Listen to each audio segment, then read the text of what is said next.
BFM Business, le COMEX de l'info, l'entreprise par ceux qui la font, avec Franck Ribou et Jean-Marc Sylvestre. Le COMEX de l'info, c'est parti, bonjour, préparé avec Franck Ribou dans une actualité un peu chaude, dominée bien sûr par la campagne présidentielle. Alors dans ce contexte-là, on va essayer d'apporter un éclairage, une pédagogie sur des problèmes que posent les grandes mutations du système économique et qui sont évidemment sous-jacentes au débat de la présidentielle. On l'a bien vu cette semaine avec l'affaire Whirlpool. Alors, deux dossiers, deux sujets. Le premier traite de la mondialisation. Il y a une incompréhension en France sur ce qu'apporte la mondialisation. Une partie de la population française, on le sait, a souffert de la mondialisation, c'est vrai, depuis 10 ans, et se retrouve rejetée, alors que pour beaucoup, cette mondialisation offre des opportunités de progrès considérable. Quoi faire, quoi dire quand on est chef d'entreprise pour réduire cette fracture-là. Et puis le deuxième dossier traite de toutes les nouvelles formes d'organisation économique impactées, elles, par le digital et par l'environnement ou par la lutte pour la protection contre l'environnement. On pense évidemment à l'ubérisation galopante, on pense aussi à l'économie du partage, du recyclage, l'économie circulaire, de Airbnb à Blablacar. Là encore, quoi dire, quoi faire quand on est chef d'entreprise. Alors on revient en détail sur tout ça avec nos trois acteurs, nos trois chefs d'entreprise qui nous fait le plaisir de se joindre à ce COMEX cette semaine. Le COMEX de l'info sur BFM Business. Alors, je vous le disais, pour décortiquer cette actualité, trois acteurs de cette économie en mutation. Antoine Frérot, merci d'être là. Vous êtes président de Veolia. On dit Veolia Environnement ou Veolia ? On dit Veolia. Veolia, tout simplement. Bonjour. C'est une énorme entreprise mondiale. Son cœur de métier, et vous allez me corriger, j'allais dire, c'est la distribution de l'eau, mais pas seulement. Hein, c'est évidemment la collecte, le traitement, le recyclage des déchets, et ça dans le monde entier ? Absolument, et c'est également l'énergie, et notamment les économies d'énergie, l'efficacité énergétique, l'énergie territoriale. Tout ce qu'on appelle les utilities qui vont directement chez le consommateur ou dans les entreprises. Absolument. Laurent Soli, président de Facebook. Là encore, tout le monde connaît Facebook, connaît aussi. Combien de clients par jour, Facebook ? Dans le monde. On ne parle pas de clients, mais il y a aujourd'hui 1,860 milliard d'utilisateurs de Facebook. Plus d'1 milliard par jour sont actifs sur Facebook. Puis Facebook, c'est aussi d'autres plateformes, Instagram, Messenger, WhatsApp. On a fêté hier les 700 millions d'utilisateurs d'Instagram, qui a été une plateforme exceptionnelle. Dans le monde. Dans le monde. Alors, ce qui est intéressant, c'est que Facebook, c'est une entreprise, j'allais dire, c'est l'entreprise mondiale par excellence, et qui est devenue incontournable, indispensable. Et c'est une entreprise qui est acceptée, qui est assumée comme mondiale. Oui, c'est une entreprise, en effet, qui est présente aujourd'hui dans à peu près tous les pays du monde, utilisée par tous les peuples au monde. Et ça reste en même temps une entreprise jeune. Elle est née en 2004. Et par nature, dans son essence, dans ses valeurs aussi, et dans sa mission, elle est une entreprise qui prône l'ouverture, la connectivité, et c'est la mission que lui assigne toujours Mark Zuckerberg. Alors on va en parler dans un instant. Et puis sur le plateau, le petit dernier, c'est Augustin Jacquelin qui a fondé, lui, il y a à peu près 6 ans, avec un de ses copains de l'école maternelle d'ailleurs. Exactement. Lemon Tree. Lemon Tree, c'est une start-up. Il y en a d'autres qui ont fondé ça dans un garage. J'imagine que c'était dans une chambre d'étudiants. Une entreprise qui récupère les emballages de plastique, qui les recycle. Alors au début, on ne vous prenait pas très au sérieux, puis maintenant, vous avez quand même réussi à convaincre la plupart des grandes entreprises françaises. Votre voisin Veolia est client de Lemon Tree. Il y a Danone, bien sûr, parce que Franck Ribou nous a beaucoup parlé de vous. Et puis, vous avez réussi surtout à convaincre les salariés avec un concept banal mais original. C'est-à-dire que vous avez montré que le déchet, ça avait une valeur, ça avait un prix, parce que la machine, elle restitue un peu d'argent. Exactement, bonjour à tous. Alors nous, on a fondé avec Emmanuel Lemon Tree en 2011. Le constat était assez simple, c'est-à-dire les gens triaient à la maison et moins en dehors de chez eux. Nous, on avait envie aussi d'aborder le sujet du recyclage avec une approche positive. Et du coup, effectivement, notre activité, c'est d'installer des bornes, des dispositifs pour collecter notamment les emballages de boissons et inciter les gens à trier mieux avec des systèmes de récompense et également optimiser le circuit puisqu'on invite nos utilisateurs à centraliser la matière pour ensuite la traiter en circuit plus court. C'est une start-up avec des machines qui sont un peu intelligentes, hein, avec beaucoup Totalement de digital à intelligentes. l'intérieur. Il y en a combien de posées en France aujourd'hui? 250, 300? Exactement, on a 248 bornes qui tournent actuellement dans toutes les grandes agglomérations françaises. Alors, Donc vous êtes chez Veolia, vous n'êtes pas chez Facebook, mais vous êtes à la Halle Fraissinet, hein. alors pas encore parce que c'est pas tout à fait ouvert, mais effectivement, on va installer une borne à la station F et l'idée c'est effectivement de faire joindre le digital, l'environnement et aussi la partie gamification, donner envie aux gens de trier plus, de recycler plus. Allez, on va revenir là-dessus parce qu'ils ont sans doute plein de questions à vous poser. Première partie donc de ce COMEX à l'ordre du jour. Pour rentrer dans le vif du sujet, question savoir si la mondialisation est incontournable, à quelles conditions peut-elle générer du progrès pour tous, parce que c'est bien la problématique actuelle, notamment pendant la campagne présidentielle en France, qui caricature ce débat autour d'une mondialisation, parce que ce qui s'est passé depuis 10 ans a quand même été un peu anxiogène pour une partie de la population qui n'en a guère profité. Laurent Sali, je le disais tout à l'heure en vous présentant, Facebook, c'est une entreprise mondiale qui est assumée comme telle, acceptée d'ailleurs comme telle par l'ensemble des opinions publiques, hein.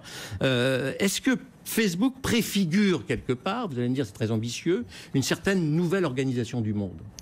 Je ne crois pas qu'on puisse le dire vraiment comme ça.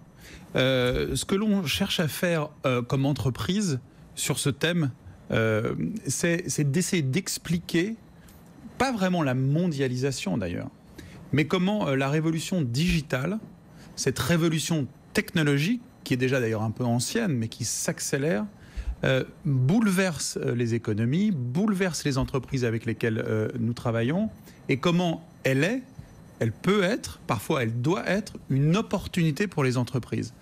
Ce qui est très intéressant, en tout cas dans ce que l'on voit dans notre pays comme dans le reste de l'Europe, c'est que la digitalisation de l'économie a, dans les dernières années, atteint tous les secteurs économiques. Et le travail qui est le nôtre, mon travail que j'essaye de faire avec mes équipes en France, c'est d'expliquer à toutes les entreprises, quelle que soit leur taille, quel que soit leur secteur, quelle que soit leur histoire, que la digitalisation est une opportunité pour elles.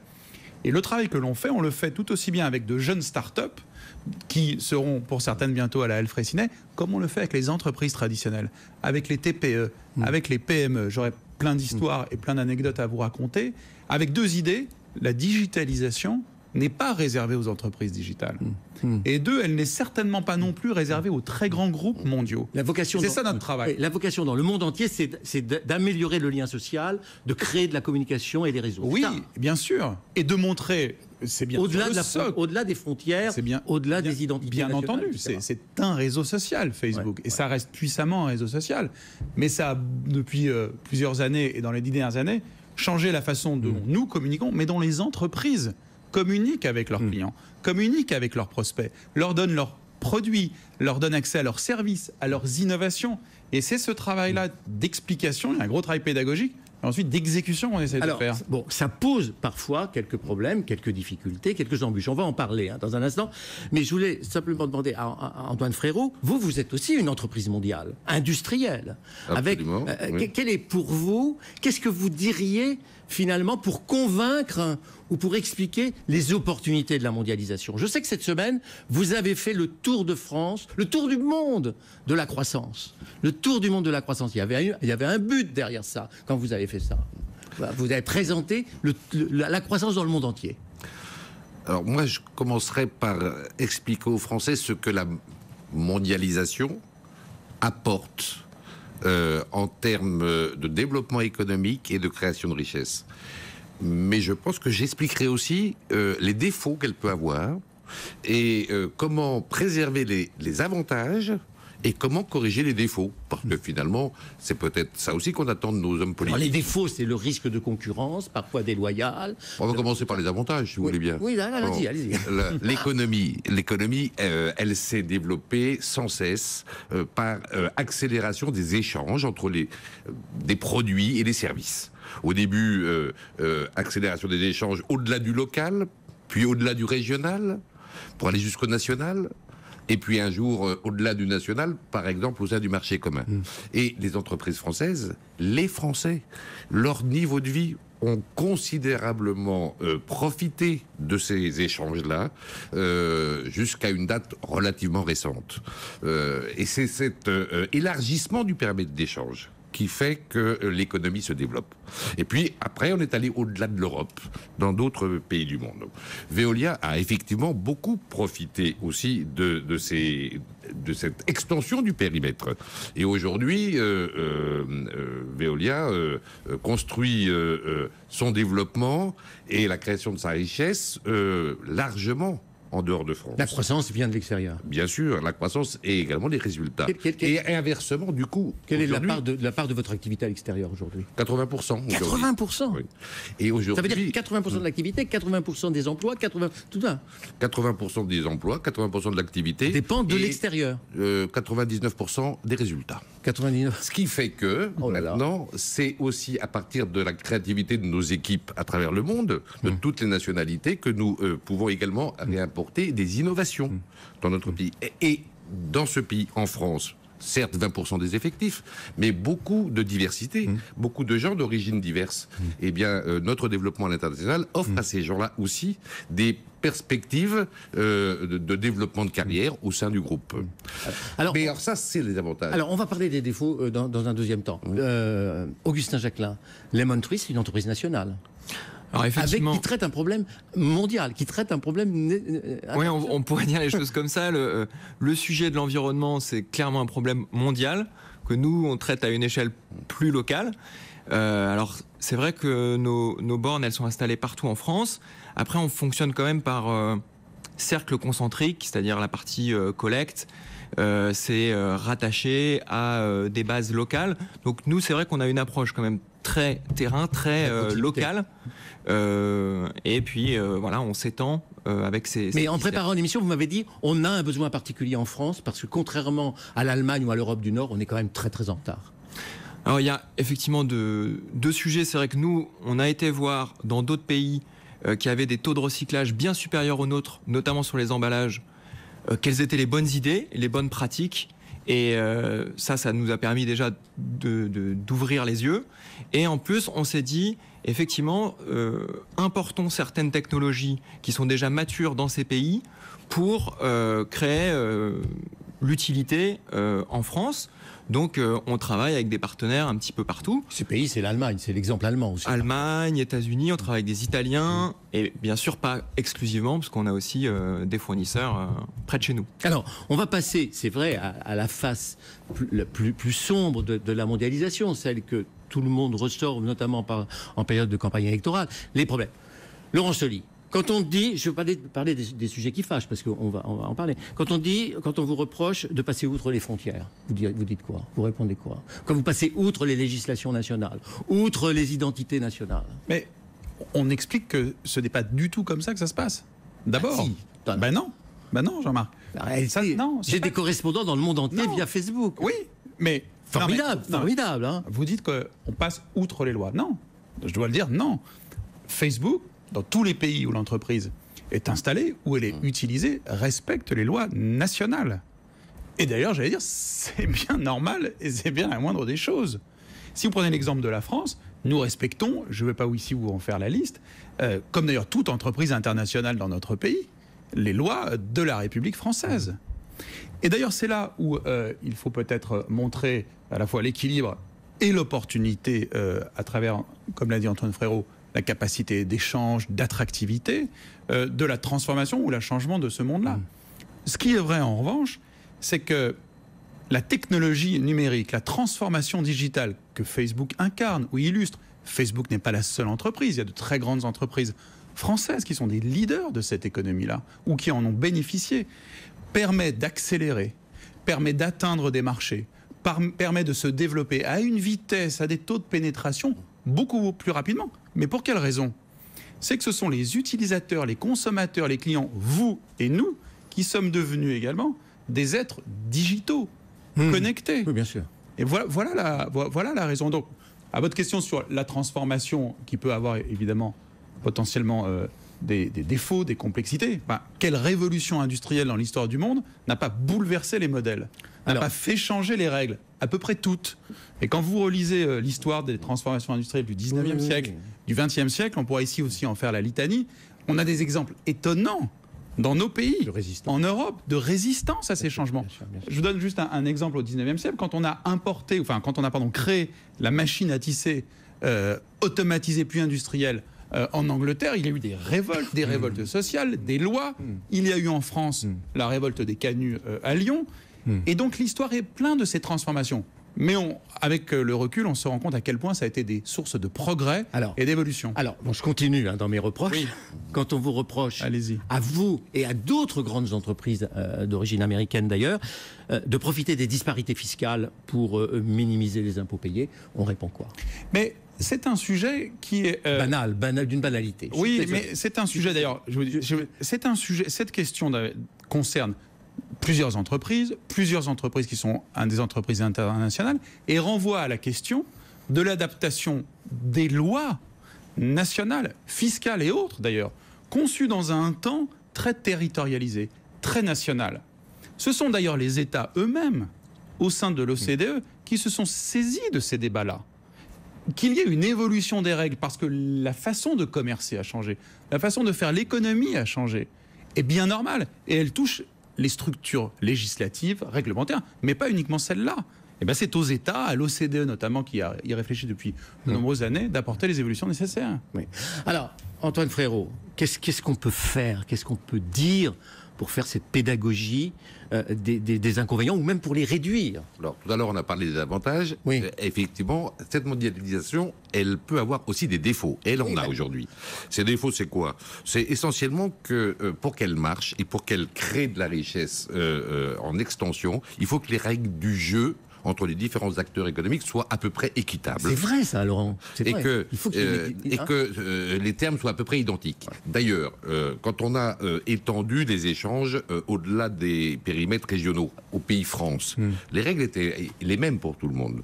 Quand on l'a fait dans le marché commun, avec des conditions socio-économiques et culturelles à peu près identiques pour les pays du marché commun, là aussi les règles étaient à peu près identiques. Et puis, lorsque on est allé plus loin, ça s'est gâté. Donc, qu'est-ce qu'il faut faire d'abord? L'Europe ne fonctionne pas. L'Europe ne fonctionne pas sur ce dossier-là. D'abord, vis-à-vis des pays hors d'Europe, les règles ne sont pas les mêmes, ne sont pas équitables. Les rapports de force non plus. Bon. Or, cela dit, si on veut que les pays émergents commencent à décoller, on sait bien qu'il ne faut pas partir du même point de départ. Donc, il faut également proposer des rythmes d'évolution de ces règles. Mais il faut les piloter. Et donc, l'économie doit aussi être régulée, la mondialisation doit être régulée. C'est le rôle des hommes politiques. J'ai toujours dit, primauté de l'économie, mais primat du politique. Il n'existe pas de bonne économie sans un cadre politique qui prend le projet véritablement et qui définit les règles du jeu. Bon. Donc ce que vous réclamez là, c'est plus d'Europe. C'est plus d'Europe, bien évidemment. D'abord, pour des harmonisations à l'intérieur de l'Europe, fiscale, sociale, droit du travail, mais également une relation entre l'Europe et les pays hors de l'Europe pour mettre au point avec eux des règles du jeu. Et s'ils n'étaient pas d'accord, effectivement, eh bien, mettre en place des systèmes comme des droits de douane pour compenser. Car il est nécessaire que les bénéfices de la mondialisation soient partagés. Et les Français, quand ils vous disent qu'ils n'aiment pas la mondialisation, qu'ils n'aiment pas l'économie ou les entreprises, c'est parce qu'ils se disent les règles ne sont pas équitables.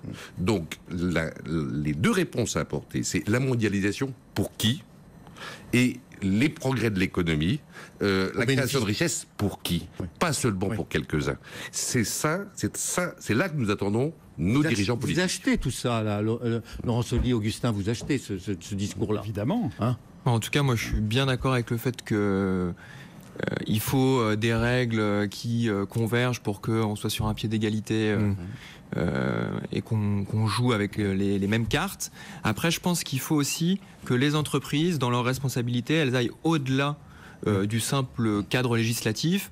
On voit dans beaucoup de grosses entreprises le concept de responsabilité sociétale et environnementale. Ça veut dire il y a un cadre, et puis nous, on va au-delà de ce cadre pour mieux répartir la valeur ajoutée, pour prendre en compte les parties prenantes. Et ça, c'est hyper important. C'est vrai que nous, on gravite aussi dans tout ce qui est économie sociale et solidaire, où on pose ces questions de dire voilà, comment on répartit la valeur, comment on prend en compte les parties prenantes, des personnes aussi éloignées de l'emploi, plus fragiles. Je pense qu'on pourra en reparler tout à l'heure.